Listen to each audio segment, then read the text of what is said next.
Thank you. Lovely announcement of the movable feast for the coming year. A new tradition for me, anyway. So, let's focus on the Magi today, shall we? The Magi are interesting dudes to think about, really. They're also called wise men. In the context of the Bible, same thing. The Magi are wise men. In the Bible, interchangeable. That's fine. Now, it is not unreasonable to regard the Magi as relatively ideal versions of ourselves. We are all called to be wise people, giving homage to God through Jesus like them. Because see, when you get down to it, the Magi are like distant cousins of the disciples. The disciples were followers of Christ during his ministry as an adult. We are also disciples of Christ, albeit at a later point in history. Well, the Magi were followers of Christ at his birth, who were wise enough to recognize something special in the child before them. That's supposed to be us, too. See, among other things, the Magi represent the Gentiles, the followers of Jesus who were not Jewish. The disciples were Jewish, by and large. So the Magi, here at the beginning of the Gospel of Matthew, are proof that Jesus Christ, from the very beginning, has always been meant for everybody. Matthew considered that very important here and in other places in his gospel. So most of us are Magi. Most of us are believers in the Lord with no real connection to Judaism. And there are a few exceptions here and there, and of course it's fine either way. We're like the Magi because we come from somewhere far away from Jerusalem or Bethlehem, geographically and culturally.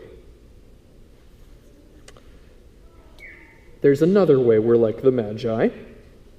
Wisdom is not the same thing as knowledge or intelligence. Those things go together great, but they're not the same.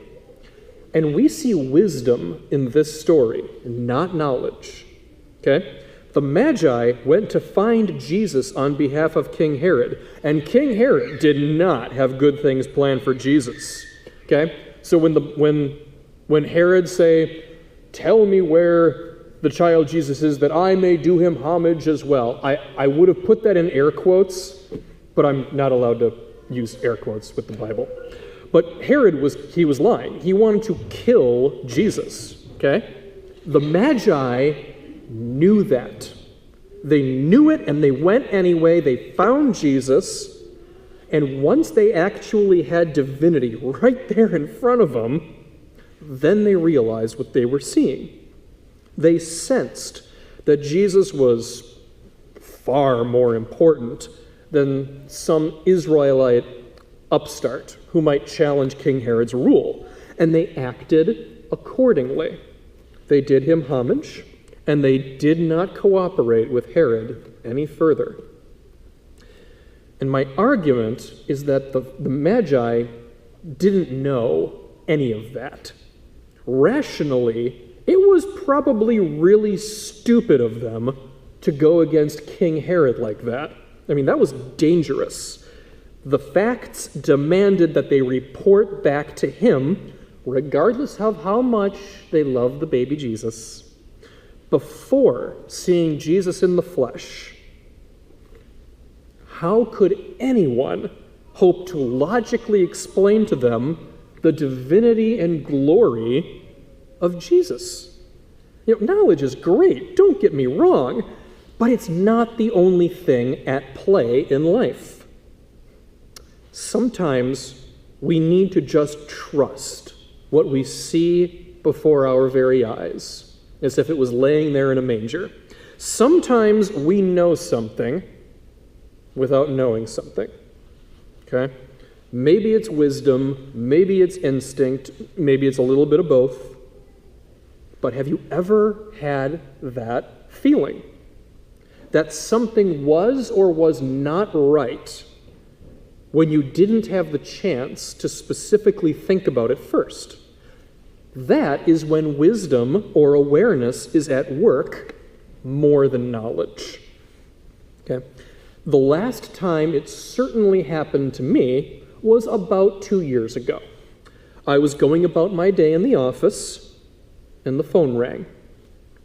I picked it up, didn't know who it was, didn't recognize the name, didn't recognize the guy's voice. Well, this person had a real chip on his shoulder, and he called specifically to threaten me.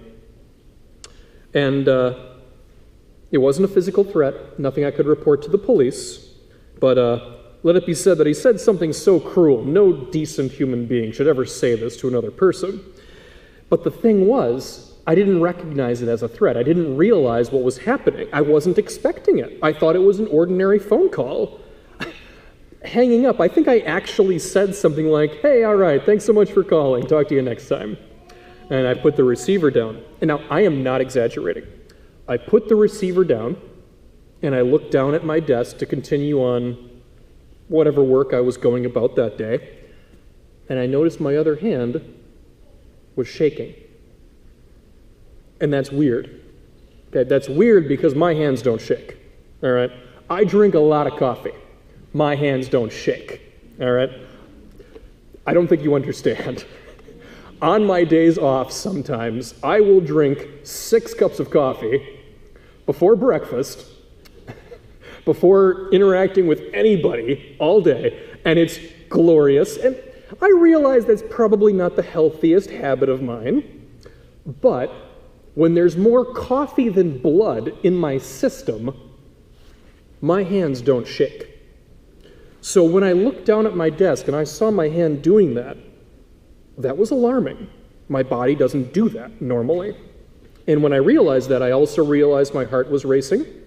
I was a little out of breath, and I was fidgety, you know, where you can't like sit still to save your life.